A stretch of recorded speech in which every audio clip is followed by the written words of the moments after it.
అసలు ఎంత దారుణమో చూడండి. మీషోలో ఎంత ఫ్రాడ్ జరుగుతుందంటే, మీకు ఇక్కడ డిస్ప్లే చేస్తాను. అది నేను ఆర్డర్ చేస్తే నాకేమో ఇలాగ డిటర్జెంట్ అయితే ఇచ్చారు. అది కూడా నేను 500 రూపీస్కి పెడితే నాకేమో ఇలాగ డిటర్జెంట్ ప్యాకెట్ అయితే ఇచ్చారు. బయట 5 రూపీస్ కొన్నా కొంచెం ఎక్కువ క్వాంటిటీనే వస్తుంది. అలాగే వాళ్ళు ఇచ్చిన క్యూఆర్ కోడ్ స్కాన్ చేస్తే నాకు హ్యాండ్ బ్యాగ్ చూపిస్తుంది. నేను పెట్టిన ప్రోడక్ట్ అయితే చూపించడం లేదు. ఆర్డర్ పెట్టినప్పుడే డౌట్ ఉండే, ఎందుకంటే నేను ఆల్రెడీ బయట చెక్ చేశాను. ఇది 9000 అలా ఉంది. అలాంటిది వీళ్ళు 500కి ఎలా ఇస్తున్నారనే డౌట్ ఉండేది. కానీ మనలాంటి మిడిల్ క్లాస్ వాళ్ళకి ఎక్కువ డబ్బులు పెట్టి కొనలేనప్పుడు అదే ఐటెం అంత చీప్గా వస్తుంటే ఎలా వస్తుందనే ఆశ ఉంటుంది కదా.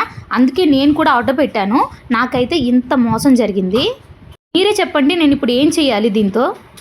అసలు 500 రూపీస్ పెట్టాను. ఫర్ ద ఫస్ట్ టైం నాకైతే ఇలా జరిగింది. నేను ఎప్పుడు ఎలాంటి ఐటెం పెట్టినా నాకు యాజ్ ఇట్ ఈస్గా వచ్చేది. ఇప్పుడైతే ఇలా జరిగింది. ఇప్పుడు దీనికి సొల్యూషన్ ఏం చేయాలో మీరే చెప్పండి.